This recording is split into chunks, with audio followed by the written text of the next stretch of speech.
Out here live at the Avalanche Charity Golf Classic presented by Kiewit. Alex Rajaniemi alongside the radio machine, Mark Springer. You guys know me better as Raj. And we are joined immediately by a special guest, the voice of your Colorado Avalanche yet again, Connor McGahey. Guys, it's the start of a new season. We're about to get into camp. The rookie showcase is come and gone over at South Suburban. It was a wonderful thing for people to go out and see some high-level hockey, but this is the time of year that we know that the season is restarting. Connor, welcome back, man. Well, thank you. First of all, I'm glad that you're up this early. You get like you're an afternoon evening guy. I'm a morning person. See, now. That's shocking Did you to know me. Because, well, I guess not because you work. You work an afternoon show, and then you're between the pipes. You guys are the night owls after games. I figured that you weren't a morning guy. I am now, and Av season is here when the golf tournament is here, and it's the best. It's the collision of my two worlds. How many times did you golf this summer? Oh boy, I mean we're over 40. We're over 40 rounds. I think you're lowballing us. Probably. So if I average 3 rounds a week, how many weeks is the summer? Don't make me do math. Yeah, like I was told there'd be no math. You've golfed a lot. I golfed a lot. Yeah. So, but I'm ready for not golf, if you know what I mean. I'm ready for the Avs. Now, the rookie showcase was great. It's nice to have it in our backyard, so they don't have to travel. You got a glimpse of some short shots, some long shots. Gavin Brindley's there, fellas. That was the key piece in the Coyle and Miles Wood trade. But preseason hockey is on Sunday. And it's great to hear. And we're gonna have Shockey, can I tell them? Okay, we're gonna be covering both games on Altitude Sports Radio, 2:30 at Magnus Arena, and then 6:30 at Ball Arena. It's a doubleheader because Utah is using Magnus as their home rink on Sunday. Thank you, Kevin. It'll be a mad dash to get you from one rink to maybe the other. You too. Possibly me. We don't know. Connor and I might be doing those games together. If we are, we will. I'll put a camera up on the dash. We'll speed down 20. Part of me doesn't want you to be there because then you'll be a brand new dad. But part of me wants you to be there because then you're out of the house for a bit and you're calling out soccer. Preseason hockey right around the corner. As always, you guys can listen to those games right here on Altitude Sports Radio. Home opener is October 7th. No, they start on the road on the 7th. Right. We're at LA on the 7th. That's all that's on my mind. I think it's the 9th versus, again, Utah. Give me 2 points. Home opener against Utah. You mentioned Gavin Brindley coming over in the Columbus trade. That was the Charlie Coyle and Miles Wood. They end up having to clear some cap space, but they do get some much-needed depth and youth into this organization that we've known since the Stanley Cup run. The Avs have traded away a lot of those picks, a lot of those prospects. Tell me what you know about Gavin Brindley. Well, what I know is that you look at him, and he's our size. He's not a big guy, right? But he plays big, right? I mean, defensively, I think he is way underrated. And he was a key prospect for Columbus for a long time. So I think that's a big get for Chris McFarland to get him to come back from the Columbus Blue Jackets, who apparently is the only team that we're ever going to do trades with ever again. You can't make a trade with Carolina again, not when they flip Mikko Rantanen into a division rival.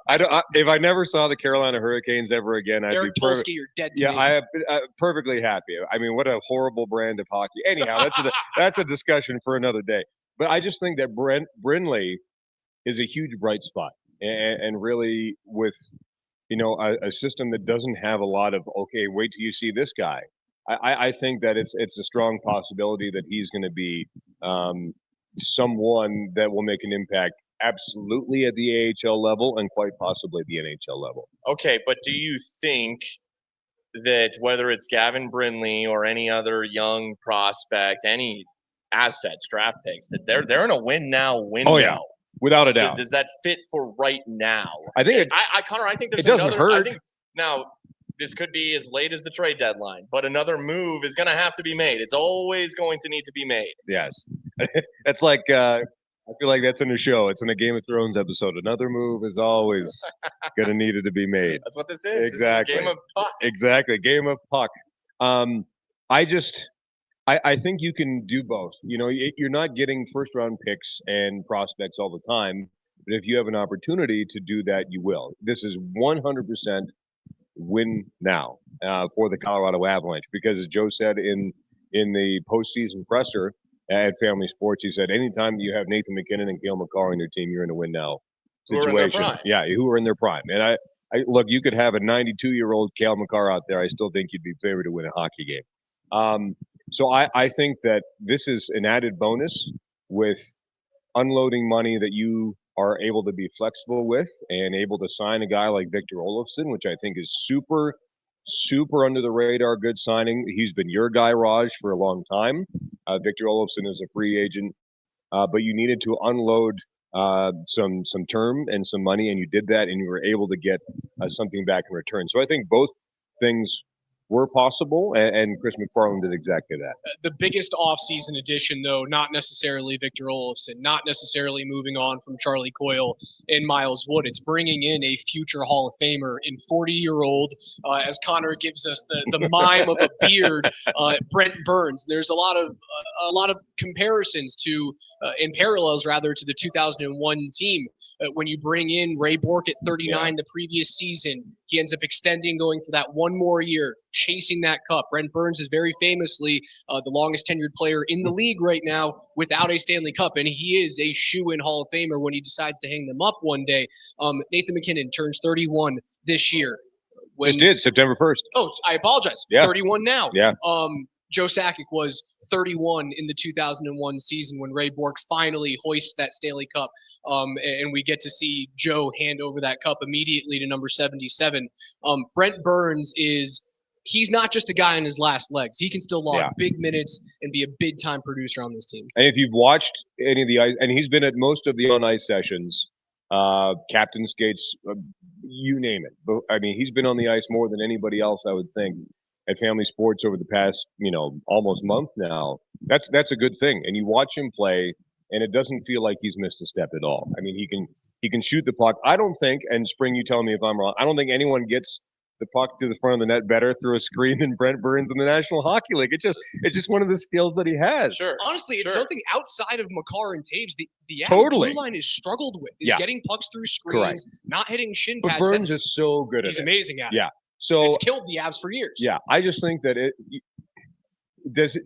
you acquire a 40-year-old defenseman and everyone maybe kind of groans a little bit. I don't necessarily lump Brent Burns in with a 40-year-old defenseman. Now, my favorite thing that I heard was he's the only player left in the National Hockey League that existed before the salary cap did.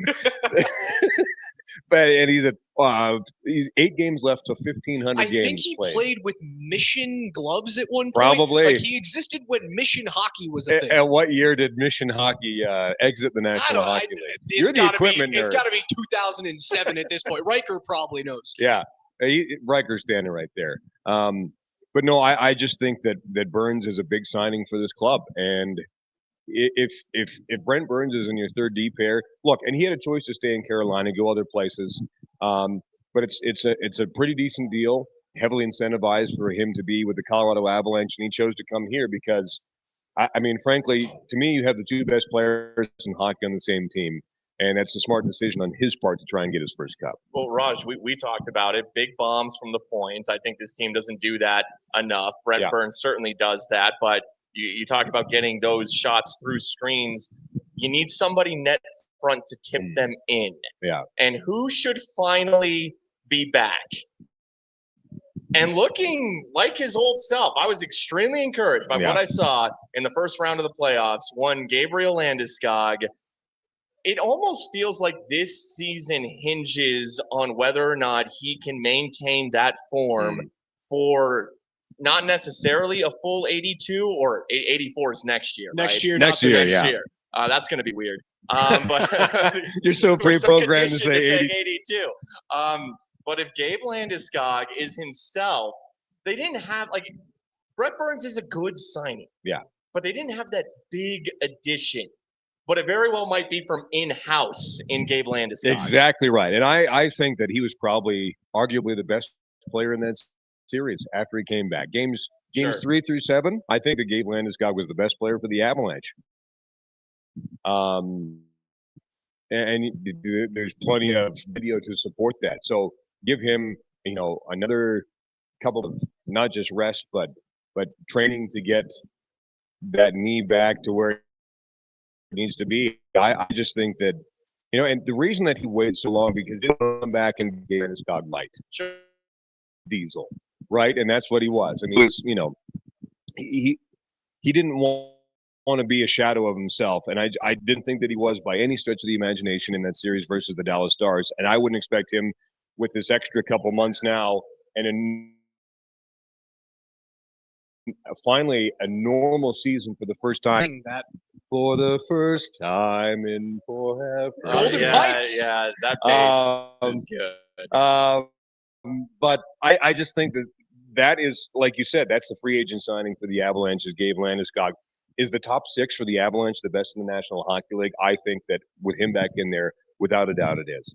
Now the question is, what is a full season from Gabe? Is it 60 games? Is it 70 games? Is it a full 82? I mean, the goal for him, I would think, would be, hey, if I'm not playing in 75 to 82, then that's a miss. Right, and this is the first time in 3 years, right, since 2022 that For the Gabe first that Gabe is preparing to play an opening game in early October. It's got to be a different feel for him. I hope we're able to link up with him at some point today during this show.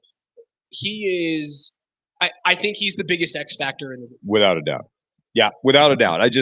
Because I mean, it's not just because of how he plays, also because he's your leader, right? And it's one thing to have your leader just sort of pop in once in a while.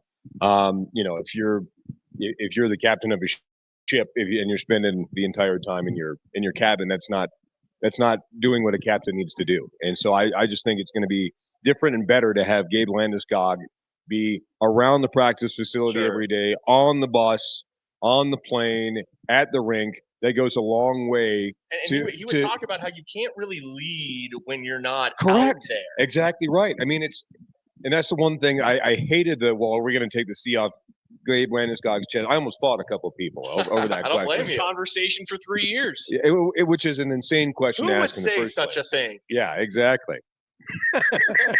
Hi, D-Mac. Hey, I know you never sleep anyhow, especially after the Broncos game yesterday. So, D-Mac, how are you? How happy are you that you didn't have to call that at the stadium yesterday? I was sad and depressed and angry all at the same time. So I can't better during the game, you know what I mean, than just to be so you're not at home with your thoughts. Yeah, I'm like, I said, Rocky, we're going for a walk right now. It took the dog out right away. Yeah, exactly. Oh goodness. Well, we have to talk about the exit last year in 7 games to Dallas and how it we pertains. have to. We don't have to dive into it, but how it pertains to Gabe coming back to the team, right? Like when we saw Joe and Chris McFarland and Sakic talk about the off-season plans, they wanted to give this core another shot. Yeah. And they did. They bring back Brock Nelson on a 3-year deal. Do they move away from Charlie Coyle? Yes, they do. They move away from Miles Wood? Yes, they do. But for the Ryan Lindgren, but bring in Brent Burns. But for the most part, the team is But together. Again, you're not going to pay Ryan Lindgren what Seattle's paying Ryan Lindgren. That's insane. And I'd almost rather have Brent Burns. I know. Is there something to be said for that 7 You beard people hang out together. Is there something you're good? Is there something to be said for that 7-game ousting? You didn't really have the locker room together. There were a lot of pieces that were trying to gel at the last minute. When we talk about Lindgren and Coyle, and Landeskog. Landeskog is the biggest piece, right? I said this on NHL Network the other day. I said I see a lot of parallels between 21 and 22 and 25 and now 26, and I'll explain. In 2021, the Avalanche were up 2-0 versus the Vegas Golden Knights. Don't talk to me about that and series. Lost 4 in a row. And lost the series in 6, and that was the Nathan McKinnon press. I know, right? But that was the Ryan. Look what you did to me. That was the Nathan McKinnon press conference where I haven't won S yet. Remember that? Yeah. That's what led to that. That series fueled 2022 in the Stanley Cup Championship. I get the same feeling off of series last year versus the Dallas Stars, which will be fuel, especially with the personnel back for 2026. I see a lot of parallels emotionally, mentally, that led from 21 to 22, and I think will lead from 25 to 26. I want to say this, and this is a less tangible thing, but the way that my sports brain works.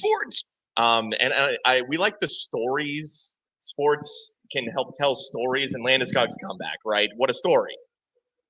But as I thought about it as they lost Game 7, it somewhat dawned on me that, man, it was just too good to be true. It was too soon to just come back and debut in Game 3 of the first round, and then to go win that thing, and then to go win a second round, a conference series, a Stanley Cup. But you also got the feeling if they beat Dallas that they were going to go the distance, like Hercules.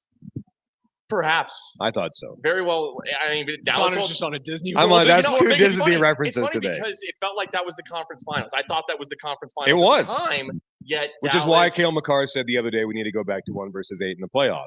You did say that. The players want it. The fans want Literally it. The everybody but one want it. person wants There's it. one person, and he's the one guy that matters when it makes that or comes to making that decision. Sure. Sorry, I didn't mean But to but I thought after that series, Dallas is going to the Cup Finals, and not only is Dallas going to the Cup Finals, they're going to win that thing, but they lose to Winnipeg, Edmonton. They So- beat Winnipeg. so- It's the same thing. so Colorado can't get past Dallas, and It's a Dallas matchup. can't get past It's the a Oilers. weird It's a game triangle. of Like matchups. Edmonton can't beat us, neither and Winnipeg can't beat Dallas, and then Dallas can't beat Edmonton. Sure. It's a strange Western Conference. But I think for Gabe, this is how the story was supposed to go. He wasn't supposed to come back and win right away. Yeah. In just his first handful of games back. I mean, 3 years. 3 years. That was only chapter maybe 2 or 3 Yeah. of his story. We got chapter 4 Yeah. coming up. So I can't wait to see it. I want to talk about the lines. I want to talk about the top 6. But it feels like everyone wants to go with McKinnon, Lehkonen, Natchez Yeah. top line. Nelson, Nichushkin, Landeskog, big lefty second line. Part of me wants to see Gabe back with McKinnon though. I mean, I guarantee it'll happen at some point spring because of this. C-Mac said, he goes, you know what we're going to do? Here's our approach now, is we're not going to label 4 lines. Like, this is our second line. This is our third line. This is our top 6. This is our bottom 6. Is there always fluidity? Yes, especially with a guy like Victor Olofsson. You've been missing that one-timer for a little bit now, and that's why I think Olofsson will pop up on the power play, whether it be first or second. He'll get some looks at the wing, depending on injuries or just a tough time. A little bit of like an Andre Burakovsky. I was just about to say, Sure. this is an Andre Burakovsky type shot and type player that's coming in that that can score and now can defend. I mean, his defensive metrics.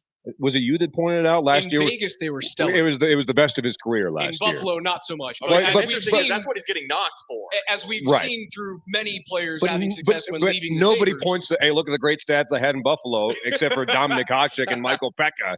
You know what I mean? Like, but that's a long time Chris ago. Drury was decent when he played there too. I totally forgot that he was. Anyhow, but I'm just saying that is improved for him. So I think the approach of having a top 6 versus a bottom 6 will actually behoove the Avalanche and how they approach this. So that's why, if you have the top 6, and it doesn't matter if Lehkonen is down with Nelson and Nichushkin and Landeskog is up there, or they keep that top line together. I think that top 6, without a doubt, for me, with those 3 and how they play and what they bring, is the best of any team in the National Hockey League.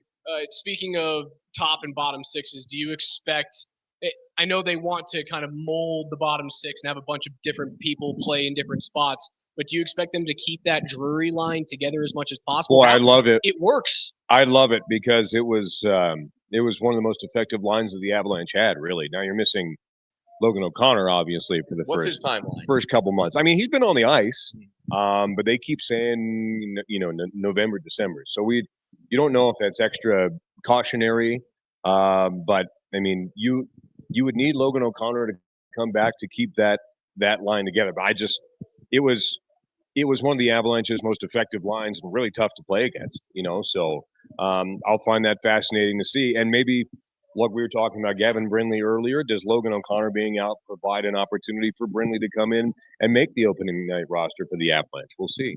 Since you mentioned Jack Drury and we just talked about the Dallas series briefly, I do just want to add and say that the reason they lose that series really is because Mikko Rantanen decided to play the 3 best games of hockey of his entire life and get some breaks. Let's not, the first goal is nice. Let's go back for a second. The first goal for Mikko Rantanen is good.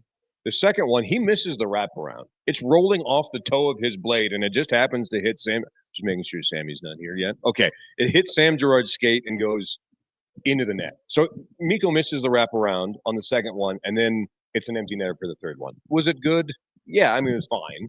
But it was still a great. I know what you're saying about but there's some luck involved. Sure, but sometimes you create your own luck. I thought he played. and then halfway through the Winnipeg series, completely disappeared, which is one of the reasons that Dallas lost to the Edmonton Oilers again. Sure. And again, so I think that the revenge factor was very real. Yeah. And he got as focused as he's ever been in his career. Mm-hmm. And so a lot of people in retrospect, and especially in the moment after that Game 7 loss, questioning the trade. But then you see how Mikko performs the rest of the Stanley Cup playoffs, comes back down to earth, more of his true level. And he's a very good player. Without a doubt. He's a Hall of Fame level player. Yeah, without a doubt. But the Nature's Drury He's like the second best Finnish player ever to lace his skates up. He's excellent. But is he truly what he was at the end of that Avs series? I think that's the highest level you will ever see him play at. And Nature's and Drury is a good return, and it gives the Avs more flexibility still. And I've said that ever since it happened. I said, look, if you're going to trade a player like that, and look, let's not discount who Mikko Rantanen played with his entire career either. If you're on the wing of Nathan MacKinnon, it's like Chris Kunitz in Pittsburgh. It's the Crosby effect. It's the Crosby effect. Chris Kunitz was a multi-time Stanley Cup champion with the Penguins.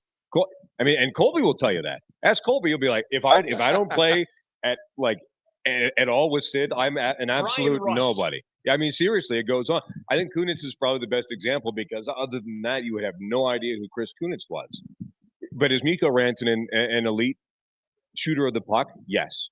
But he played with one of the best players, if not the best player in the world. And so I just think that you can't discount that. I don't think there's an equal. Obviously, there's not an equal to that in Dallas. But you're right. His level was way up there. And you needed to get aggregate return back. It's not a 1-for-1 with a player like Mikko Rantanen. You get Marty Necas, who I'm wowed by his skill and vision and his ability to fit right in with Nathan MacKinnon off the hop. And then to me, the X factor is Jack Drury. I mean, the Avalanche,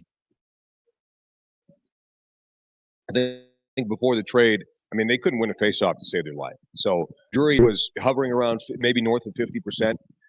Coming in there, and his role was a little bit different in Carolina, but I just think that Drury was a big piece of why the Avalanche actually did very well in that trade for Mikko Rantanen. I think that him sticking around and being, and I'll call him a pillar of this team now and probably in the near future, is super important for the Avs to win. That is Connor McGahey, the voice of your Colorado Avalanche, October 7 on the road in LA. Hey, but we have every single preseason game on Altitude Sports Radio, including the doubleheader coming up on Sunday the 21st. Which I don't know if I hope I'm calling it with you or if I hope. That's up for you to decide. I say, there's Mr. General Manager himself of the Ridge of Castle Pines.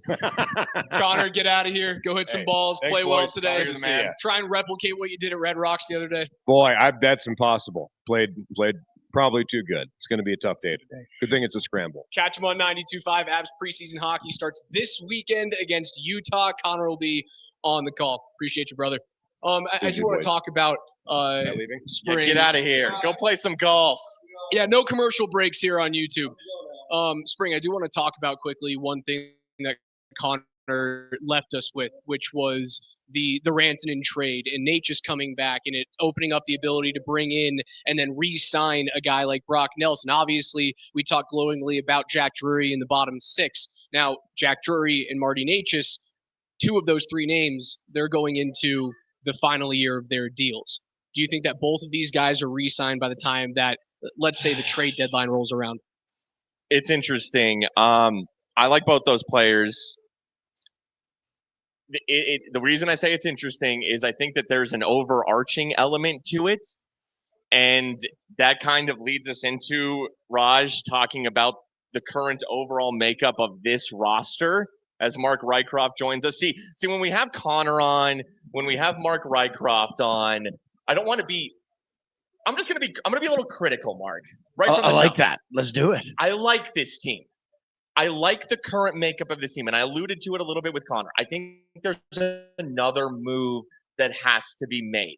There's one, I'm not going to call it gargantuan, rather large, a bigger move that needs to be made between now and the trade deadline. I'm not so sure if Marty Necas wouldn't have to be a part of such a move. I do wonder if that's a reason he hasn't been extended yet.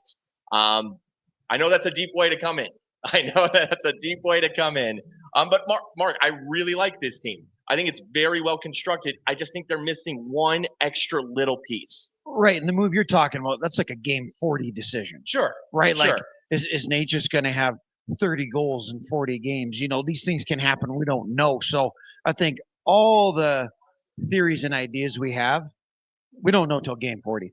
But I'll tell you, sitting over there having some breakfast, and I was having salmon on the cream cheese with the bagel. I love bagel lox. and lox. It's so good. I just don't have it at home ever. But I think there's one thing nobody's talking about that's critical for this year's success. Forget about the moves. Sure. Forget about anything else. And we know what we like to do. We like to pontificate. We know we and have play goaltending. GM. We know we have a second line center. Sure. All the pieces are there. Brett Burns on the back end's phenomenal. You got Kelly, you got Nate. This year's team has to bring back the edge. That's it. You got to bring back the snarl, maybe the disrespect that the league's not talking about you enough as they should. This team needs to play with that edge that they had before they won the Cup in 22, when it was questioned if they ever could win it. Bring the edge. This team is good enough to, I think, at home, to beat the Avs at home this year. If they bring that edge, that snarl, I see them getting 30 wins at home this season. And it's all about the start, right? Last year, you go through the goaltending woes at the beginning of the season. That probably holds off home ice advantage against Dallas. And if you're playing at Ball Arena, maybe you win that game 7. Maybe Mikko doesn't go off for a hat trick, which is something that you just can't make up. That happened last year. The goaltending situation has been, it's better than it ever has been in the McKinnon-Makar era. Agreed. Everything's in place, you guys. Everything is there. It's just time to bring that snarl, that edge. Win every puck battle. There's no days off. You got to win. You got to win the Central. You need to have a bit of a nice first round matchup as opposed to the snarl of, is it going to be St. Louis? Is it going to be Dallas again? Or whether it's Jamie Benn. What's Minnesota going to be like this year? They're going to be pretty good. Kaprizov's turning down 8/16. And I wanted to bring that up. Allegedly. They might have a Mikko Rantanen situation on their hands. You don't know, and then you can throw it to Connor McDavid in Edmonton too, right? Sure, So it's good fodder for the media. But you guys, this year's team is beyond exciting. To compare it to last year, I think everybody forgets. We knew as a media group going in, oh God, we got to hang on the first 20 games. We could be out of the playoffs by game 20 if we don't get tremendous goaltending. Then all of a sudden that didn't happen. Then injuries, guys were coming back and more guys got hurt. For the Avs to be where they were at game 40 last year was remarkable, considering all the injuries. This year at game 40, I'm anticipating first in the Central. How close are you to first in the West if you're not there? I mean, are you guys not seeing what I'm seeing? Well, I absolutely agree when you consider, and Raj, you tweeted out their game 1 lineup from last year. Lee Steinberg, was that his name? Yeah. Lee Steinberg. Matthew Steinberg. Matthew Steinberg. Who I love, by the way. See, okay. Who's probably going to make the team this year on the 4th line. Oh, you think so? Logan O'Connor missing some time. Yeah, there's a roster spot open. I love, man, the way he plays. He got unlucky with the injury last year. But this guy is like 4th line Dan Heino style. Okay. Yes. But tell me what you were going to say. Well, you look at their lineup last year when the season started. Yeah. Not good on paper. No. Not good on paper. And obviously it's Georgiev, it's Yususan, and now that has been shored up, tenfold from a goaltending perspective. You talk about the edge, you talk about the snarl. We got to bring it up with everybody. Does it start simply with Gabe Landeskog? Oh, absolutely. It all starts with your captain. And just having him back, you guys know, if Gabe was to walk in this door right now, there's just there's an air, right? Same as Joe Sakic, same as Forsberg. Nate's got it, Kale's got it. But Gabe has that captain, that championship vibe. Everybody toes the line when your captain is there. He's a leader. Just like, in a business and the team you guys play on that doesn't necessarily have to be in the NHL, but he's just one of the best. And when you go through the story of what he went through that year to win the Stanley Cup and how bad his knee was, The guy's just more remarkable. Have you watched that 6-part series? It's amazing. Yes. Is it just to see what he went It's a through? tearjerker, man. And forget about your physical. How about your mental state, which has to be so challenging on a day-to-day. So the guy, my hat's off to Gabe Landeskog. He's just amazing. He brings that FU at Big time. even though he's the nicest guy.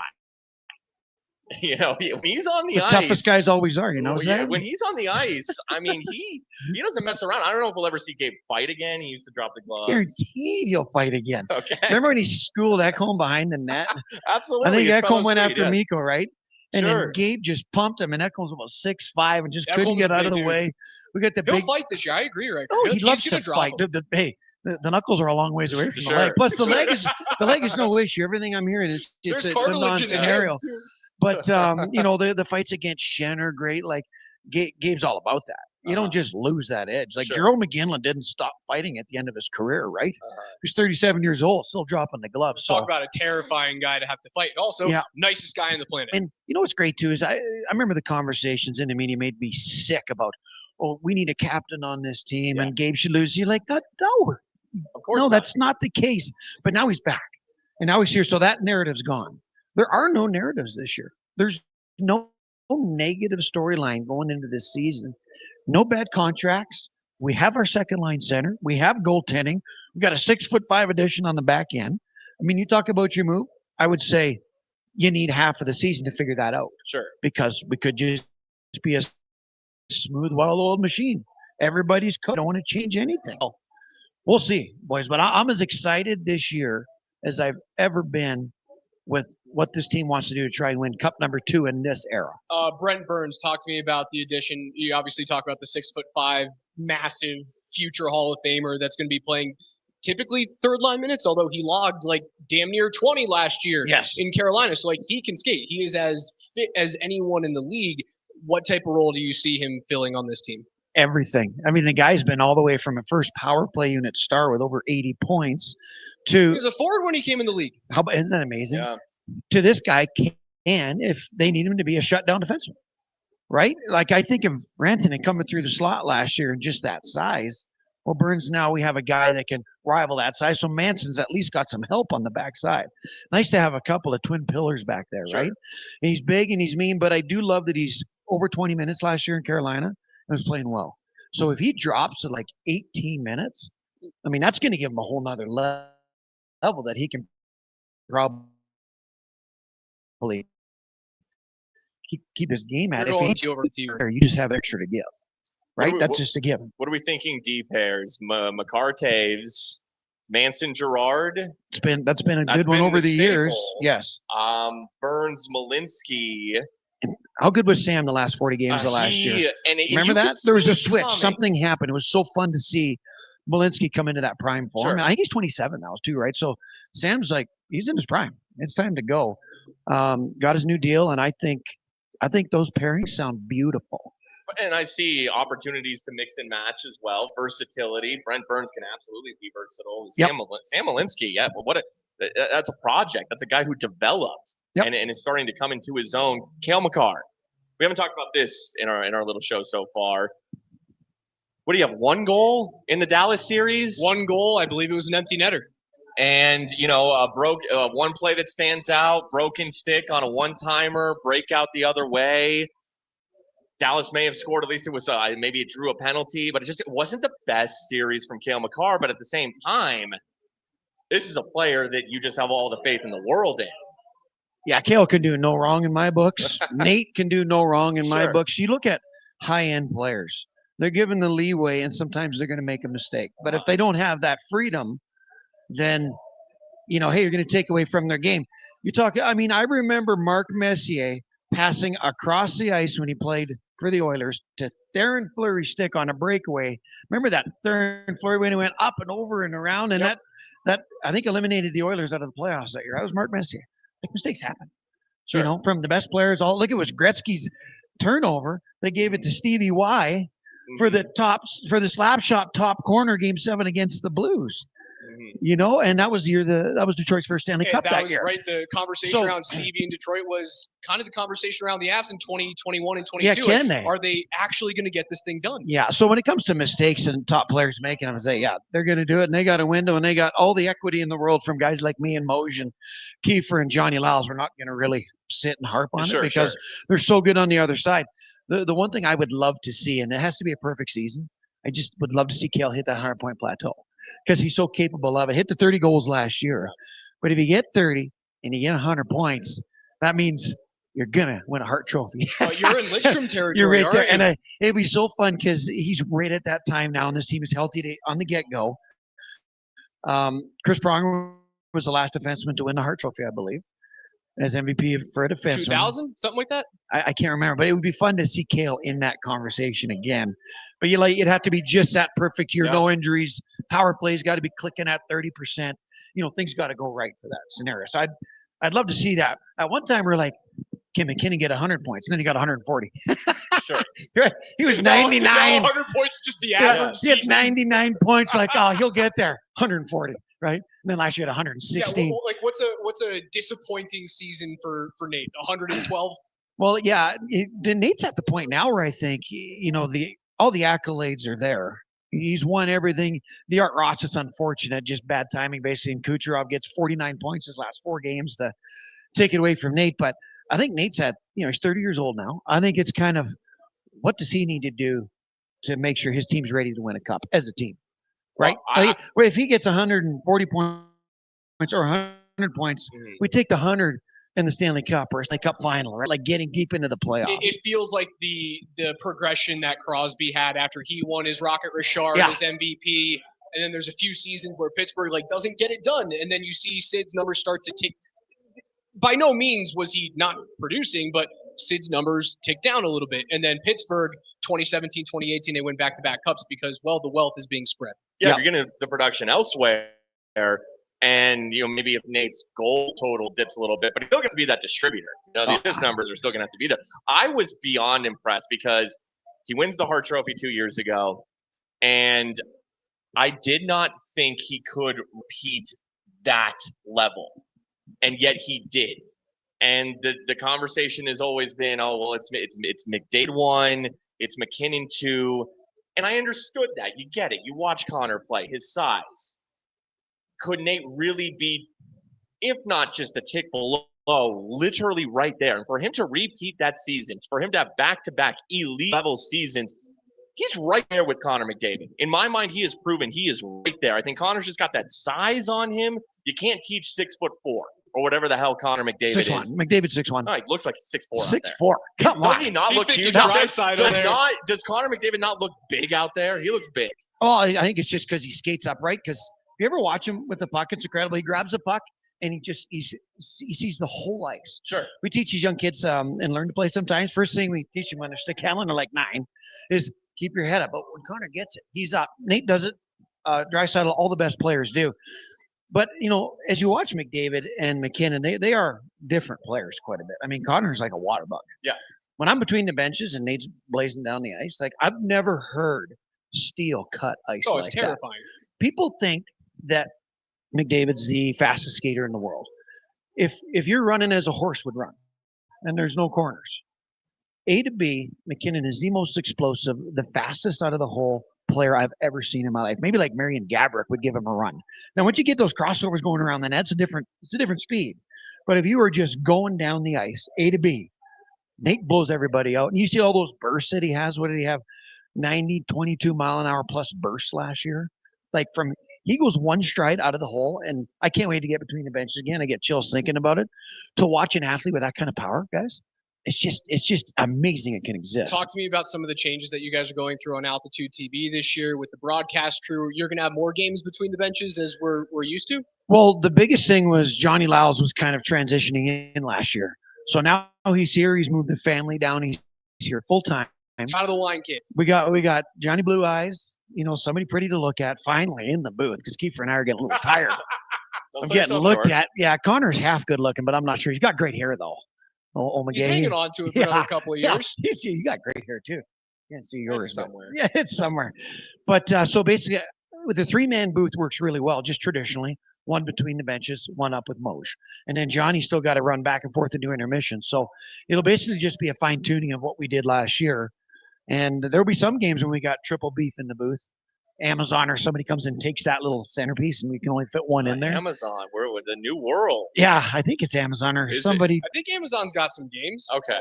I read something. Well, anyways, if the big networks come in to pay all the money, if they want that booth in the middle, they're going to get it. We have a couple of side-by-sides with TNT as well. So Brian Boucher's in town. Yeah, he's going to get it down there in between. So really, from a TV standpoint, we're as smooth and as locked and loaded as we've been. Because for a while there, we had Johnny Mitchell and Leanne Stasny, and Johnny was kind of in the wine cave. And is he going to come down? And for a couple of games before he went to Vancouver. Footer was like in the booth for like 30 games. And that was like half a season. And then Kenny Klee was in a part of it. So Kenny now goes to the PWHL, wins a title. Yeah. So now it's self, Johnny, Mosier, and Kiefer, and that'll kind of be the team. Riker, we can't wait to see you guys on the call on the 7th, or is that a national game? 7th is a national game, so the 9th, the home opener, is our first game. Can't wait to see you there. Boys, it's bring the snarl, fellas? Mark Rycroft, we'll see him soon on Altitude. I'll see you Wednesday night. Hopefully, and by the way, miss you with a million passes. It's the Stanley stash. That's what I'm naming. Stanley, it's staying the whole year. Oh yeah, I love full on. Yeah, the brass weren't totally pumped about it at the start, but then once they seen the sexiness and the fans' response to it. It's going to happen. It's going to stay. Riker, it looks great. Keep it there, buddy. Thanks, boys. We appreciate you, man. Mark Rycroft, Altitude Television. Catch him starting on October 9th. Home opener against the Utah Mammoth. Hit him well today. Have fun. Some great conversations about needing to bring back physicality, snarl, toughness. Maybe that was the biggest change in that first round series, that Dallas playing without Miro Heiskanen, playing without Jason Robertson, had a little bit more, as you said, kind of screw you they got attitude. Jamie Benn. Now Mason Marchment is a Kraken. That's a significant loss for them. That is a significant loss. It's a culture guy for them. We might not appreciate it, watching as a rival team. Yeah, he's not a big point producer, but he does bring, well, again, we'll steal it from Riker, snarl. What was our line several years ago? Bags win cups, and you hate it when it's on their team, but when it's on your team, you defend it. You defend it. You're like, oh, that was fine. That cross check to the neck was totally fine. You need that. You need that edge. But yeah, no more Mason Marchment for the Stars, and who will bring that for the Avs? It has to be Landeskog. It has to be Burns on the back end. It has to be a little bit of Devon Taves, Nathan McKinnon. I know people don't love Nathan McKinnon, being overly physical, but there's a reason why Nate is who he is. He has that conversation with you many times about the differences between Connor McDavid and Nathan McKinnon. It is the ability to snap, to see red, and turn into a complete psychopath. Now, we've seen that start to kind of create itself within McDavid. I think it's because of, back-to-back losses in a Stanley Cup final against Florida. Like, it will eventually breed that out of an elite player, or you realize, well, he's never going to have it. I think McDavid's starting to get that type of snap show mentality in there. McKinnon's always had it, so he has to bring that to this team. Does he have to throw a helmet at Connor Garland's face? Not necessarily. And you don't want him to fight. Remember, I think it was the last time he fought, which was a couple 2-3 years ago now, when we had that broken hand scare with him. Yeah, we talked to Chris McFarland about that. He goes, maybe we don't do that again. And, we were for it at the time, but then the report was, he might have broken a hand. Fortunately, he did not. And I did ask Rycroft, and maybe with a hint of, I'm not sure Landeskog will ever fight again, but no, he will. He will. You guys are right. He absolutely will fight again. It's going to be a great moment. It's going to be another one of those boxes you check off in his return, right? He scored the goal. He will fight again. Lord only knows what other shenanigans Gabe Landeskog will get into, but I can't wait to see it all again. It's the best story. He didn't win that ESPY. I can't remember who won that ESPY for best comeback player of the year or best story. It was a gymnast. I can't remember her name. And she had like some kidney issue. It was a good story. But what Gabe Landeskog went through is, Rush, it's unbelievable. And for him to come back at the level that he has come back at is equally unbelievable. 3 years. Worse than Lonzo Ball came back quicker. And debuting in the playoffs, scoring that magical goal. People saying, should they take the C off of his sweater? Which what that man is, and credit to the organization for always standing by. I'll give you that. Gabe Landeskog. And showing respect for someone who gave so much to you, giving him every benefit of the doubt and giving him every chance. And it paid off. And everybody was right in the end. And I believe, like, could this be a situation where, I mean, you had said earlier in the show, a success is playing 75 to 82 games. Maybe it's just 60. I don't know. I certainly hope, and I think he's capable, the way he looked of playing the 75 to 82. But even if it's just 60, as long as that knee is good to go for the playoffs and you're in the dance. But I understand based on last season, you want to get higher seeding. Right. The conversation around the Avs for how many years has now been, well, just turn it on the playoffs. Just get there like Tampa did for so many years. Honestly, like Florida did last year. Just get there and you'll find a way to make it work. We thought that was the case last year. And, well, what the Avs were, they were healthy last year going into the playoffs. They just didn't have enough time to tell. And I do believe that playing at home may have been the big difference for Dallas over Colorado in that series. Again, it's a series that the Stars on paper should not have won. You didn't have Miro Heiskanen. You didn't have Jason Robertson, and you still found a way to get it done because, well, the secondary scoring dried up for the Avs. There was no other player outside of Nichushkin and Lehkonen that scored multiple goals in the series. It was Nathan MacKinnon and those two players, and that was it. You have to perform well in the regular season, and I hate being the person that's like, top seeding matters. I think it does in the Central. I don't disagree. You're right. You are right. I don't want you to gas yourselves, but it matters. It does matter. I would say if it is a matter of protecting Landeskog's knee, and we don't know, we're not going to find out until we drop the first puck and then we get into this thing and we see how Landeskog's knee responds over the course of, not just he plays 5 games in that series and a couple with the Eagles before that. After 10 games, after 20 games, how does it respond? Is there any load management that needs to take place? These are all hypotheticals that we will find out. And based on how he looked, the way that he has treated his rehab, the time, the care he took on it, the not rushing back, and of course the way he looked, I'm optimistic. I am optimistic he can play somewhere in the 75 to 82 range. You can also look back on that Dallas series, and, Mark Rycroft mentioned, he said when he signed off, he said, hey, you guys bring the snarl. And guess what? We bring the snarl on this show. Yeah, I personify snarl. All right, we do. Sure. We'll say some things that maybe other people don't want us to say. We work for the company, okay? Raj, you asked Chris McFarland at the end of the season press conference, and we talked about it on our show in the playoffs. We thought, and we don't know, we'll never know the true answer unless we have like a microphone in a room or we get into somebody's head or get the truth serum, Was Gabe Landeskog ready to go for game 1? Because he certainly looked like he was based on how he looked, the rest of the series. Could that have been a difference in that series? Because you mentioned Florida. Do I want the home ice? Do I want the higher seed? Of course I do. Best team wins. And Dallas was better. Mikko Rantanen just turned it on to a level that was his highest. And when he's at that level, he's amazing. He's elite. I want the home ice. I want Landeskog to play as many games as possible, but I will always maintain that health going into the playoffs is, I think, still the most important thing. Let's have a conversation regarding the moves in the Western Conference. Obviously, Mitch Marner goes from Toronto over to Vegas. It's not in division, but that is a team that has always been a team to be reckoned with in the playoffs. Typically, the path through the West has to go through Vegas at some point. They get better. Marner's a hell of a hockey player, just simply wasn't working with overpaying Nylander and Matthews and Riley and Marner all at the same time. They just didn't have the depth out there in Toronto. Also, it's the Maple Leafs, and they're built to lose hockey games. I wonder if the moves are done. Riker talked about the panic in Edmonton. circling Connor McDavid's comments about, yeah, I'm going to take this day by day. I don't know whether or not I'm going to sign long term.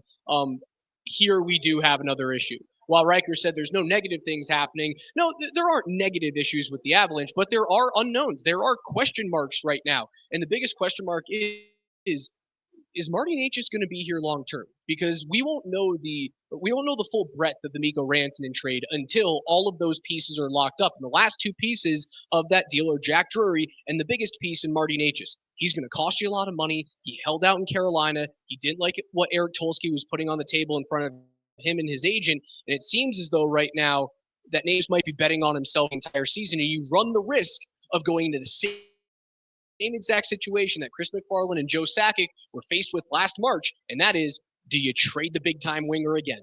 Well, and I do want to also mention Kirill Kaprizov. There could be something there, reportedly too. Turns down 8 years, $16 million. Would be the highest-paid contract in the history of the league, and that's coming from a winger in Minnesota. So, maybe in a second we can talk about McDavid. We can talk about Kaprizov. I brought it up as Mark Rycroft joined us with the Marty Necas situation. Look, man, do I think they are very good right now? Yes. Do I think they are as good as they were game one of the playoffs? When they loaded up at the trade deadline. Everyone that they went to go get, Nelson, Coyle, Necas beforehand, Lindgren. I always feel like I'm missing somebody because they made so many moves. I like Victor Olofsson. I'm with you, man, for what was out there. And especially, high ceiling. Especially, look, he's a goal scorer. I can tell you how many Sabres games I watched where it was, Olofsson's just like the whole reason they're even in this game. The one-time opportunity on the power play for him it's something that he brings to the table that the Avs had not had since they traded Mikko. I do question why he was out there as long as he was. It was a very late signing for a very low price point. What, just over $1 million, something like that? Now, maybe – and you look at the goals he scored in this league, and I'm encouraged to hear about the good defensive metrics that he had with the Vegas Golden Knights. I think, and I could be dead wrong, but I think Charlie Coyle's just a better player. Charlie Coyle has had a lot of success in this league with the Wild and the Bruins, big-time games, top 6 player. Was playing on a third line with the Avs, which is now that's depth. You got Charlie Coyle on your third line, that's depth. So just simply that right there. Coyle not being here, who was an important acquisition at the deadline, I don't see how he's entirely replaced. Maybe Olofsson lives up to it. Well, maybe there's somebody else who can live up to that. I don't know. I guess the hope is that maybe you play Ross Colton in the middle a little bit this year. That's what they're going to do. They'll go back to Colton or injury. He's paid like a center. Sure. Or Drury's your third line center now. Then you just figure out what you're doing on the fourth line. Now, I'm of the thought process that you keep the Drury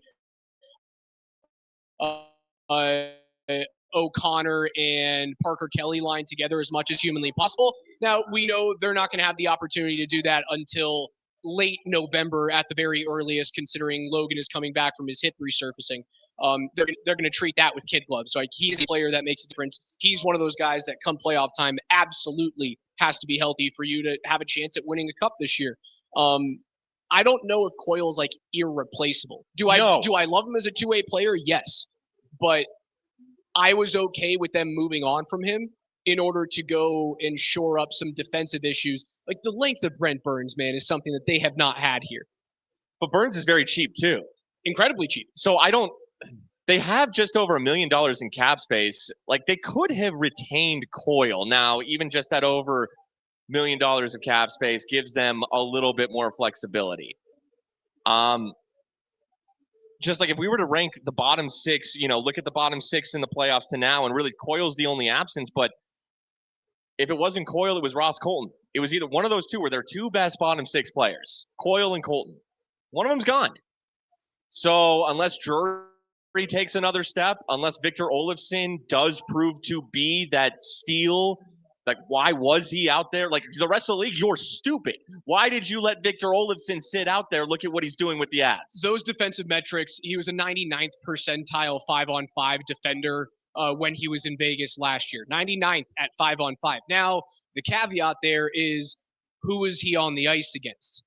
he was in the 25th percentile in terms of players on the ice that he was defending. So what Vegas did a really good job of was, well, they're going to employ him against not top scoring opportunities. So I don't believe that he's going to be a top 6 player on this team. I think he's certainly bottom 6. But if you can get the right matchups for Victor Olofsson, you can hide the defensive inefficiencies and he can then overperform value. That's going to be the biggest thing for Jared Bednar and Dave Haxtell, who's coming over from Seattle, and his time in Philly is going to be managing the forwards this year, and hopefully the power play, maybe a renaissance with the power play and Haxtell here.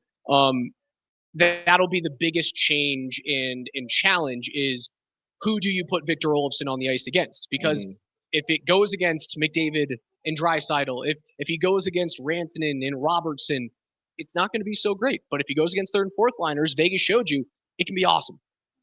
Okay, now let's talk about Marty Necas. Andrew Cogliano just walked by. Maybe we'll try to get him on the show. He'd be fun to talk to.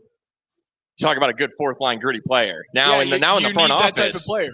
Now in the front office, hopefully Olofsson has some of that. And I'm again encouraged to hear the defensive metrics. I've always viewed him as the big one-time goal scorer. That's his biggest. Sure, it's his biggest trait. Sure. Which, hey, I'll take that goal. You get that goal scoring on the fourth line right now, I'll take that all day.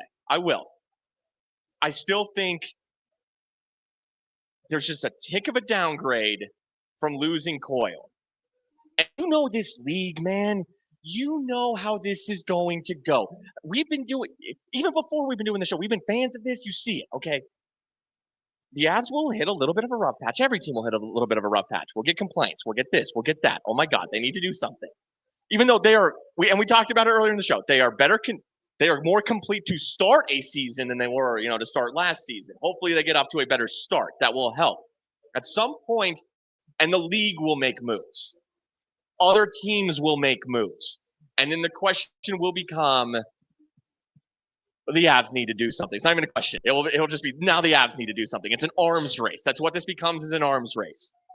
And I do wonder if, with Marty Necas being on the last year of his deal, that it is not more valuable for another team to acquire an expiring contract rather than to acquire someone who was just extended at a price point that maybe they don't want to meet for years to come. At some point, though, don't you just get into the same cycle of you trade a player away for another expiring contract and you hope that he resigns, because you're then in that second straight year of the same thing with the winger. The thought process is that Necas was a damn good player in Carolina, really good player in Carolina without a top elite talent around him. Don't get me wrong. I love Svechnikov. I loved the decor that Brent Burns was a part of, and Jacob Slavin. That decor was really good out there in Carolina.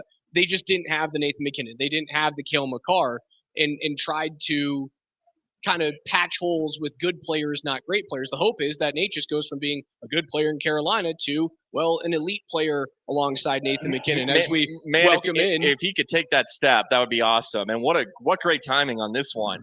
Walk right through you guys there, right? As we welcome in Andrew Cogliano, Cup winner with the Avs back in 21-22, in the front office now. Andrew, welcome. Yep, thanks, guys. Hey, we're talking about all the moves that the team made in the offseason. You move on from Charlie Coyle. You move on from Miles Wood in that contract. You get back a young, smaller player, but super high skill in the Michigan prospect in Gavin Brindley. And you also bring in a player who – did you guys cross over in San Jose and Brent Burns?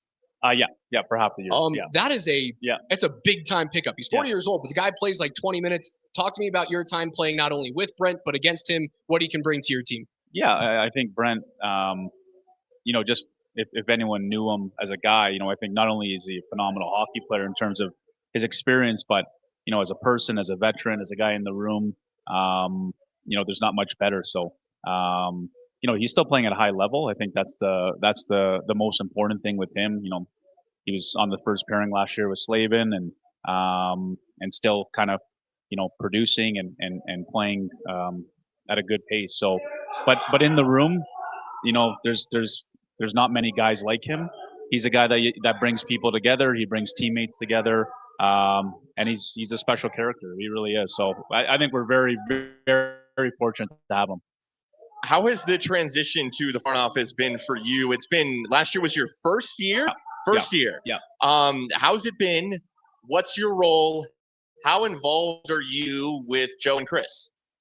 Yeah, it was busy. I think that's the Sure, first thing. I imagine I so. probably. I see you three walking together. Yeah. in the hallways a No, lot. it was busy. It was busy, but awesome. I think, for me, very fortunate to have Joe and CMAC kind of as guys to learn from and understand the business and understand how things work. And I think last year and moving forward, I've kind of done a little bit of everything. In terms of helping with development, going up to the Eagles a lot, and then being a part of the pro stuff and helping Chris and Joe just give an insight on when they need to make decisions. Obviously I played for a while and a former player, just adding a different element to the staff. So I saw a lot pretty much. So So for example, like with Brent Burns, did you say did you recommend him in like, for lack of a better Well, I think term? that's just I played with them, so I Sure. have the inside kind of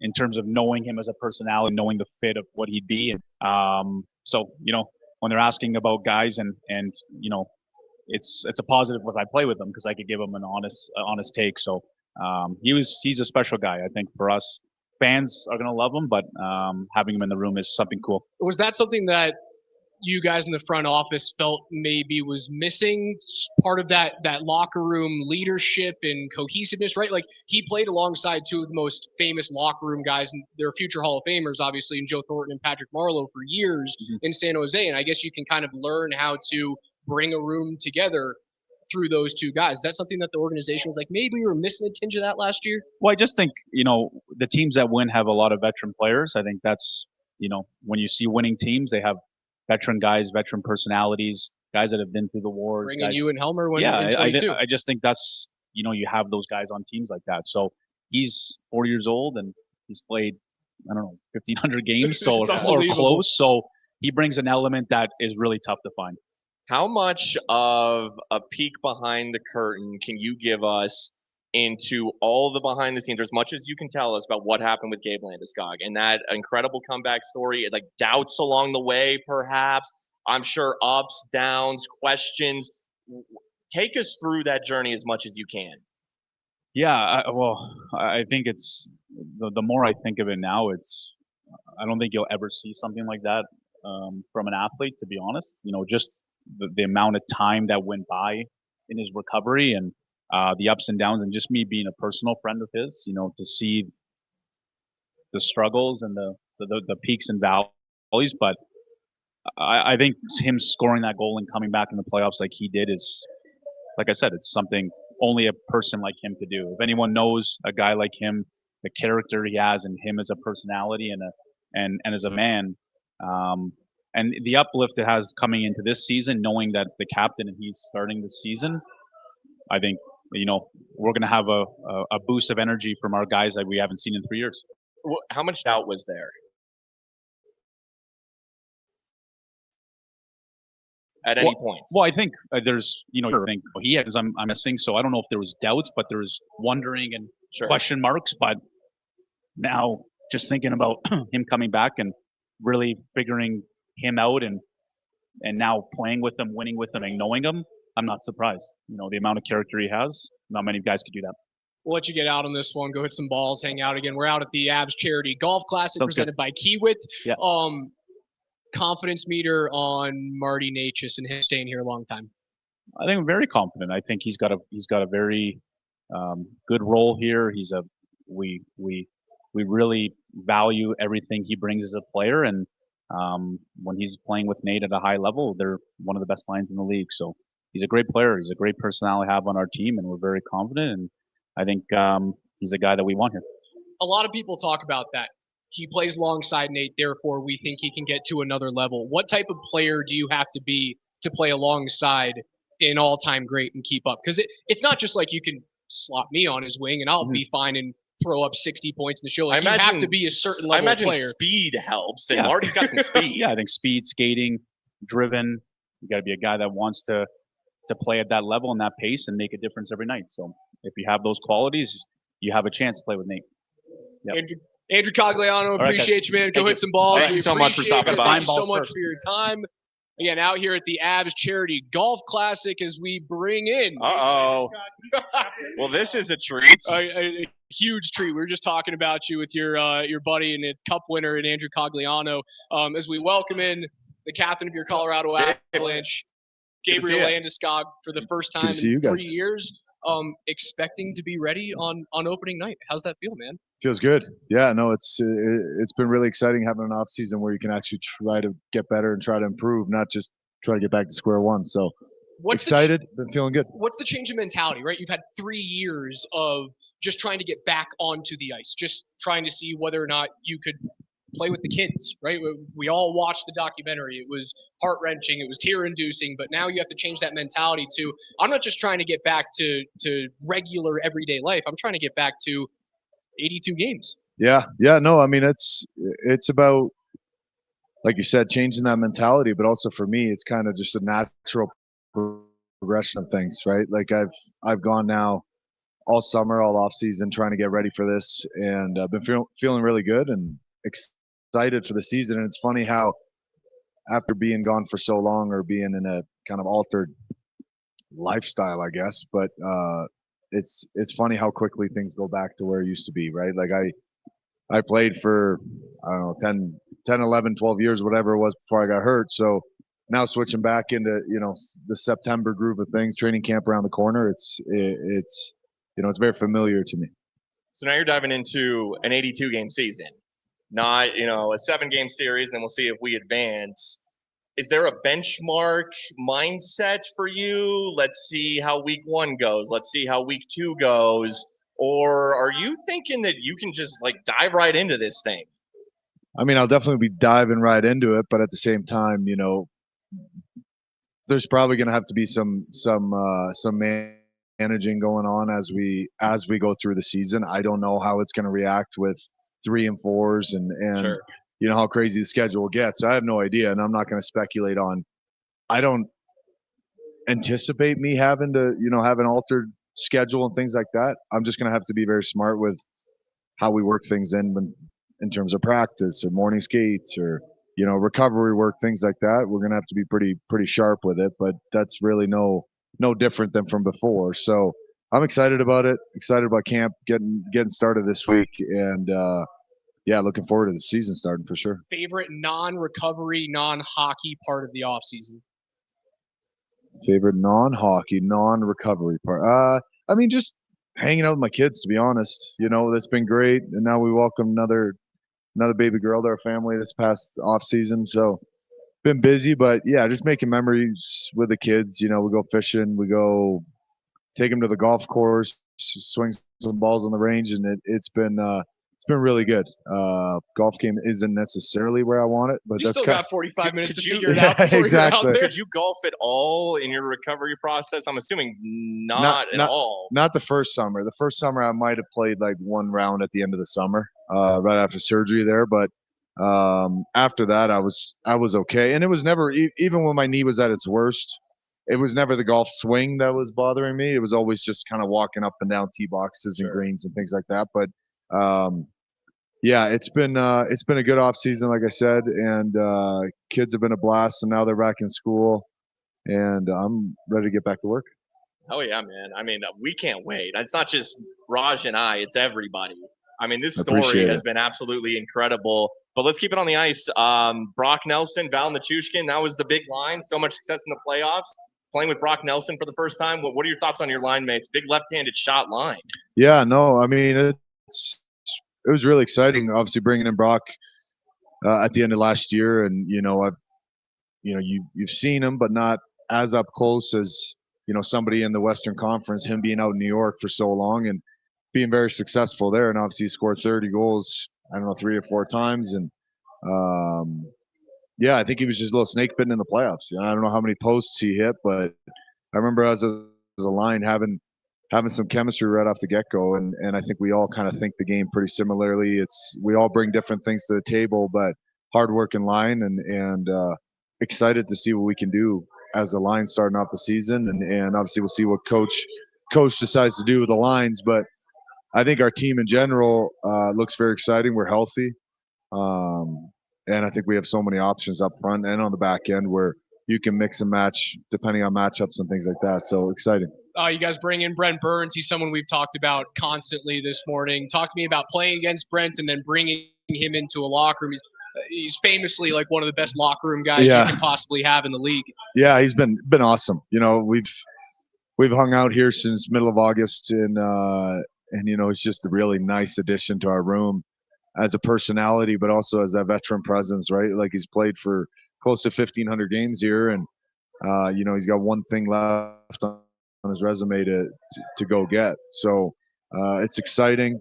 It's exciting to have him on board, knowing he's so juiced up to be here, and excited to be a part of the team. I'm going to ask you something that doesn't have to do anything with the Avs. It's an Olympic year. Is that something that is on your radar? Is that something that's on the radar for Sweden? Obviously, you're coming off of the injury and 3 years of not playing. Is that something that is in your future? Yeah, absolutely it is. I think for now, though, it's kind of in the back of my mind, right? Like, it's on the forefront. It's about training camp, making sure we get off to a good start here as a team. And then as closer and closer to February, I'm sure that kind of thoughts in the back of my mind will start creeping forward. And obviously, it's a dream of mine, you know, to win an Olympic gold medal. You know, I was able to win the silver back in 2014, but to be from Sweden, and remember watching especially the 2006 Olympics when Sweden was able to win it in Torino. So that's definitely kind of in the back of my mind for now, but as we get closer, it'll start ramping up. So we had McGahey on, we had Rycroft on, just had Andrew Cogliano on, but certainly with the Rycroft conversation, I'll fill you in on how this show has gone so far, Gabe. Rycroft brought up the snarl that maybe needs to come back to this team a little bit. And who's the first name that comes into my mind? Well, who's back? It's captain. It's Gabe Landeskog. And you have brought that throughout your career, even though, and I told Rycroft, it's the nicest guy. It's like, he's the nicest guy, but sometimes, you know, Gabe on the ice, he brings it. Is that in your mind to bring more of an edge back to this team? Well, when time calls for it, right? Like, I think it's one of those things that just kind of comes out natural for me. And when the time is right, and sometimes you can control it, sometimes you can't. Sometimes it's needed, and sometimes it's not. So, you know, it's kind of the game within the game that you have to make sure you manage. And I think for me, it just comes naturally. And I think as a group, though, I think we have quite a bit of it. And obviously, Burnsy's a big guy that nobody wants to mess with. I think Mann's healthy. And I think we got guys throughout the lineup that can definitely bring that aspect. And I think it's something that we will continue to just make us harder to play against, right? I think we got a lot of skill, a lot of speed, things like that. But as a group, you know, when it comes down for April through June, you know, you need to make sure you're a team that can't be messed with. Captain Gabriel Landeskog, welcome back. Thank Can't you. wait to see you on the Appreciate it. Yeah, absolutely. In LA. Thank you. Get up there, hit some ball. Sure, you won't be as bad as you thought you were going to be. As we continue here, Baker from Thurfell, Spring. That's a delight to hear the confidence coming back from a player who's. Let's just speak glowing about Gabe Landeskog as he walks in, as he leaves. Get him out of your shot, and then we can talk crap about him. Delightful things to hear from the captain. I don't believe there's going to be a pitch count. Do I know that there's not going to be a pitch count? No, but they're going into the season. He indicated a possibility. A possibility, yes. A possibility. But what was exciting to me was there's not a definite yes of we're going to take a few games off, or I'm going to start the season a couple of weeks in. No, October 7 is happening. October 9, when they are here at home against Utah, is happening. He's the free agent addition. He's the big name addition. It came from in-house, even though he did play in the playoffs. That was really just him dipping his feet back into the pool. He hadn't even gone waist deep yet. Yeah, so he's the big name addition that this team needs. In a way, it hinges on him. It's just main character energy. That's just all that's going on with Gabe Landeskog, from the story back to being, you know, the youngest captain, 19 years old, whatever it was, and then the injury and the road back. And obviously, McKinnon is excellent. Gabe's not that player. He's not McKinnon. He's not McCarr. But his role on this team and the fact that you need someone who can that tier moments, who can play very high level, has a steady to him. He's the key. Yeah, Gabe Landeskog is the key to this team in this season. He's very close to that Jonathan Taves player. Exactly. In the 3 cups for Chicago. Was Jonathan Taves ever going to be that was going to put 120 points in a season that would win a Rocket where he could do some jaw-dropping things? And he's a thorn in the side for the Avalanche for many, many years. He was a guy who lived in that 60 to 75 point range for the vast majority of his career, but he impacted every single time he was on the ice. That's who Gabe is. People forget Gabe was number 2 overall pick, right? Like you don't get number 2 overall pick with supremely skilled and talent. Now he's different than Nathan McKinnon and Cale Makar and Kermit McDavid does, but he also brings an aspect of leadership to a 2-way game checking mentality that the team was missing for years. Were they missing on someone's show? They were missing the actual physical attributes that he brings to the ice. And we're missing his leadership. C or no C. The C is just it's just a piece of cloth that's sewn onto the chest. But leadership this team has been missing is, the skill that Gabe has with that. It's just little cheat code ways to more easily score goals. And when you're missing something even just like that, his net front presence, I do wonder, man, we talked about this after Mikko left, is something I harped on a little bit. No more Mikko Rantanen, who was your big left-handed shot on the right wing, certainly on the power play. Will it be Gabe? I love him net front, but will they need Gabe to be more of a right wing? And Gabe has the ability. He's a very smooth skater. He's not a fast skater, but he knows how to get from position A to position B very quickly. Maybe he can kind of float. Can Nichushkin kind of be that mesh where they're just kind of rotating? Because Nichushkin maybe could be your left-handed shot. Lehkonen perhaps as well. But I think they do need to find steadiness in that they haven't found since. And obviously it's Miettinen. That's one of his best attributes. Maybe do we see freaking Victor Olofsson on that I would hope you put him up wing for a second. Try it out. He may very well have the best left-handed one-timer on the team right now. Exactly. And it's something you're missing. Now, do I like when the Avs get stagnant on the power play and just look for that, slap shot regatta on the flanks? No, I don't. I kind of liked it when they were right-handed heavy, when Nate just comes around and you're kind of constantly moving. It's something that that Edmonton has to force themselves into when they have McDavid and Draisaitl all in the same power plays. They're left-handed heavy. So what you have to do is you have to move, you have to cycle, you have to get your feet going. And what do the Avs do better than 99% of the teams in the league? Well, they skate better than 99% of the teams in the league. So I'll have to see how Dave Hackstall decides to attack that problem. Is it, well, I'm going to utilize Olofsson's one-timer, or I'm going to rely upon our speed and skill? There's obviously, I mentioned Dave Hackstall, and I agree. I thought it was a breath of fresh air to see the power play evolve. And it was effective until it wasn't in the playoffs. And unfortunately, they had to let go of Ray Bennett. And now Dave Hackstall is in. So we'll see what they do. We'll see what type of changes they make. I liked how you asked. Let's go back to Andrew Cogliano. As Devon Taves is standing right here. Looks like we will not get Devon Taves on. These guys are competitive, man. They politely declined. They're about to head off and play some golf. Start golf in about 12 minutes from right now. But Kevin Shockey continues doing yeoman's work. Exactly. Dude, one thing I have noticed as all these guys are walking in, and Cale Makar, the very best defenseman in the world, just 5 feet away from us right now. Dude, this is a big hockey team. They are. We've been out here every single year for the time that you and I have done the show, 6-7 years now. This is the biggest that I have seen them look in terms of their length and certainly in terms of their weight. Like Brent Burns is a thick dude. Brock Nelson, tall, lanky hockey player in the middle of the ice. It's very clear that the front office saw a lack of size, a lack of length, and they addressed it not only during the season last year, but during the offseason now. Obviously, Gabe just sat down right next to us. I've been around Gabe, but never sitting right. Big dude. I'm a skinny little freak compared to Dave Landeskog. He's built.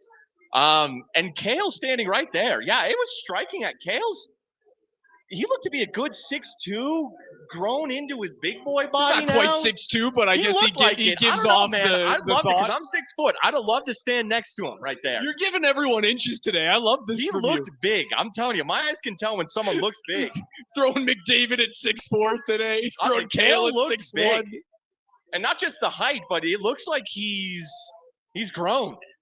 We forget. I mean, Kale came into the league, looking like me. If I were to shave my beard, that's how. And now he looks ready. Other big changes in the West and certainly in the Central. Dallas moves on from a guy with a perfect Game 7 record. They move on from a guy that Jared Bednar just simply hasn't been able to beat in Peter DeBoer. He's still looking for a job. He'll still be coaching with Team Canada this year. He'll be on the bench, coaching Nathan McKinnon, coaching Devon Taves.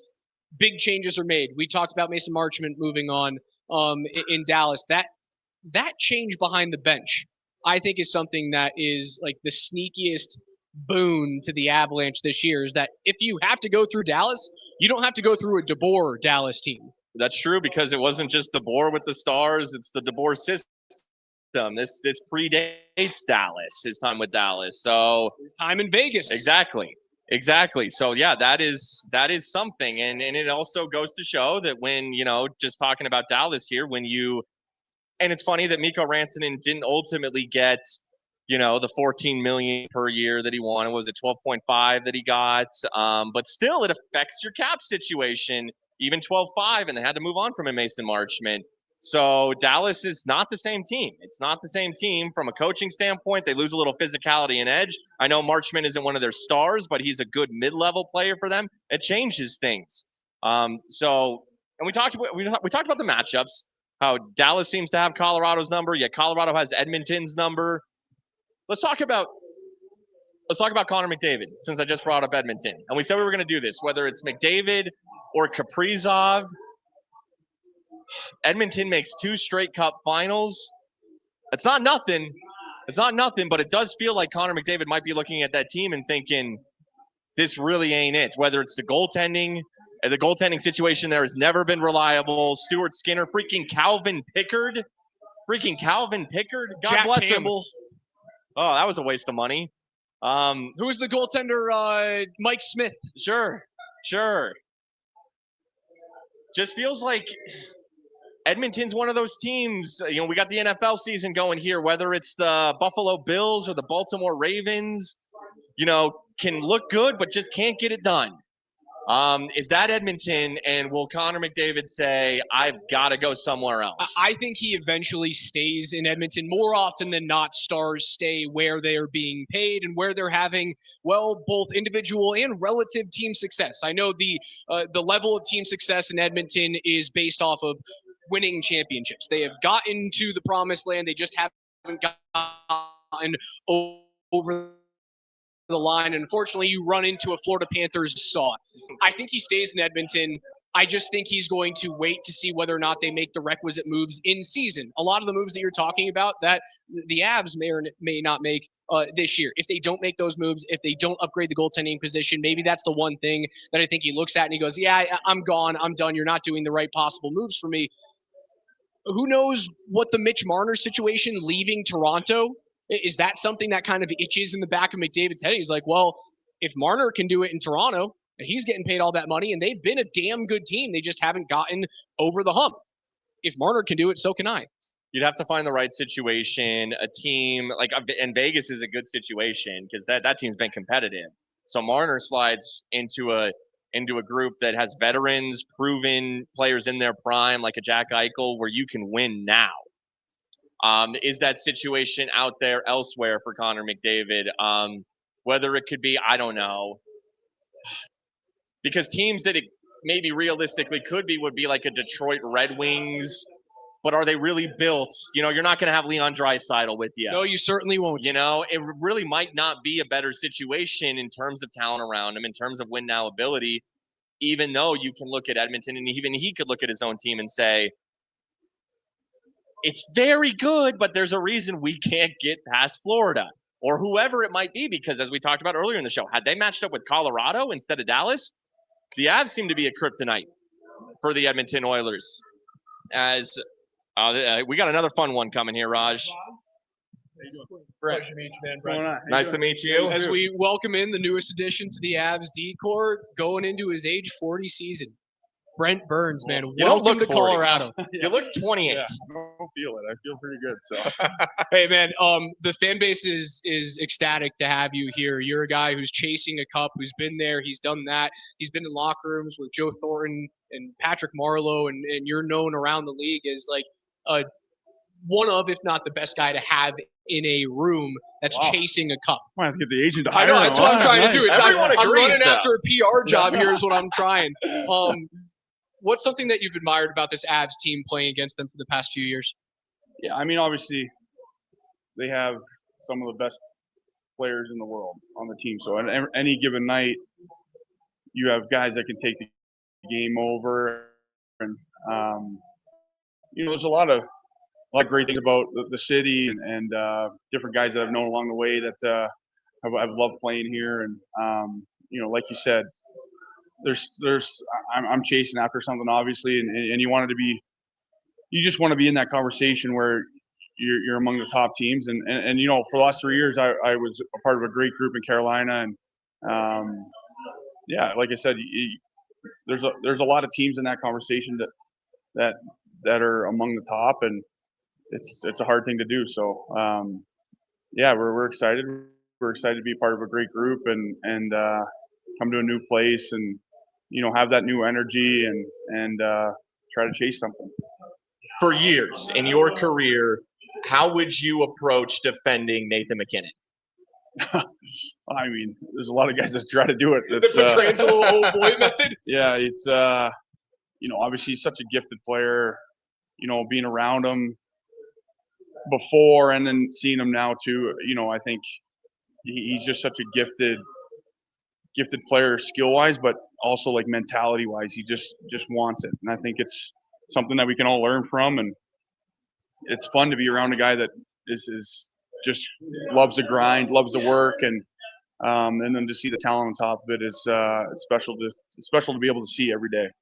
Do you allow yourself to have that Ray Bork image creep into your head? Because the parallels here with you and Ray, again, age 40 season. No, I mean the top player, like Coming Joe to Sakic was the coming to the Avs. Top player on the team was Sakic back then at 31. Nate's right around that age as well. Does that creep in ever? No, not really. I mean, to be honest, I think, like you said, I still think of myself as a young guy, mentality-wise, maturity-wise. I'll bring up age 40 again. I most people would say, I think, and you just try not to. I think I've always loved like the process and the grind, and even as an older guy trying to chase after, it's not. I try to look at it like I love that journey so much. I like to be a part of the group through the whole way, and I think I look forward to coming into training camp, having fun, and getting to know guys, and that's way too far. I'm looking at, I think I just found out about that. We got an exhibition game in a week here, Sunday coming up. So I think as I've gone on in my career, I try not to ever even look at a schedule, just because every game's hard, every day is hard. I enjoy that. I just need to know what time I got to be at the rink, and then grind from there. So, what's the biggest thing that you learned from your years playing with Joe Thornton? I mean, he's just he's such a special, not only player, but as a person. I think probably for me, one of the biggest influences to allow me to to be. Obviously, I'm a little different guy, but that came from playing with Jumbo and being able to be yourself and really have fun and be okay with that, because I at the end of the day, we all work hard, but I love being at the rink. I love laughing. And I kind of struggled with that before I played with him. And to see a guy that was at the top of the game that just loved being at the rink, loved being with the guys, he allowed all of us to be ourselves. And I can't say enough about him. I think guys probably get sick of me telling Jumbo stories, but he's just the best. I think to have a guy that was the best in the league for a long, long time, but to have his personality was just it was special to be around. Okay, one quick stupid thing, then a real question for you. Joe Thornton, did you guys have beard competitions? No, it kind of happened organically. I mean, even Pavs he was in there too with Pavs had the real nice red beard and Jumbo had the racing stripe down the middle. It was Sure. It kind of just happened organically, and then it kind of just became a thing. So did you trim recently? Because I've seen it longer. No, yeah, I trimmed this thing. I try to manicure as best I can. I know it doesn't look like it, but I could tell. Yeah, it's You have to keep it nice and tight at Yeah, Valley Christian nowadays. Mike yeah. Sanford has told me that. yes, yeah. I still getting a little nervous walking onto the campus that they're gonna throw me out. So I have to wear shoes. What is this? No teeth. I gotta try to cover the tattoos up. It's. Real quickly, Cale Makar. Just how good is it? From D to D, and are any tips, any like veteran pointers that you're giving him? And me giving him yes, no, I'm not giving. Know something. I'm not giving him nothing. I'm just watching him. I'm trying to learn. Okay. And like what a great personality he has too. Like just obviously I'm really new here, but he's a really really special guy. I think I spent some time with him just trying to pick his brain on different things, and just super kind and loves the game. I think like I've always tried to learn something, but obviously he's a guy that you can learn so much from. And I mean, some things you're not going to be able to learn because he's got God-given talents that are just crazy. Just the way he can skate and move. And I was skating with my kids' team the other day, and they're actually trying to do some of his stuff. I said, Bernsey, show us how to do it. I go, I can't. I don't know how. I don't know. I think you guys are better off. Yeah, I said, like, man, he's just. I'm really excited just to watch him up close and see what he can do. And 1,500 games and a future Hall of Famer. One more thing left on the resume. Dude, we hope it's a Stanley Cup ring. Welcome to Colorado. Us too. Yeah, thank you. Thanks for having me. Thanks so much for Have stopping fun, by. Painless, boys. I love it. Brent Burns, newest member of your Avs D-Corps. Avs start coming up here on Sunday, exhibition games against Utah. Yeah, I'm doing my best at a PR run. Yeah, I mean, what is there to really grill Brent Burns about? No, there's nothing. It's good. No teeth, no bridge, no shoes, no problems. Yeah, good addition, good money. We talk about the money because we're nerds and the salary cap matters. Good price point for Brent Burns. But I seriously, I would think that, yeah, Cale's amazing, but Brent's been around the block. You think maybe he's just got one little trick, like hey Cale, here's like one little. There might be some net front things or shots from the point, trying to like get those seeing eye shots. Now, Cale does it better than most, if not everyone in the league. You don't near 100 points year after year after year, or score 30 goals from the point without being able to get shots through. I firmly believe that's Brent being humble, as much as he possibly can. Very humble. And I also love how he's saying, "Oh no, I'm learning from Cale. Like I'm picking Cale's brain." At 40 years old, because he recognized him in the league. That's going to do it for us at Pipes Live out here at the Avs Charity Golf Classic, presented by Kiewit. Special thanks to all of our friends who joined us, Riker and Connor McGahee. A wonderful sit down with the captain, Gabe Landeskog, Brent Burns as well. Andrew Cogliano. And Andrew Cogliano as the Avs set to start off the season. Coming up on Sunday, you can listen to those games right here on Altitude Sports Radio, 92.5, and worldwide on our mobile application. But for the radio machine, Mark Springer, I'm Alex Rajaniemi. We will talk to you guys on October 7th after the Avs off their season opener on the road against the LA Kings. We love you. We can't wait for season 8 of Between the Pipes.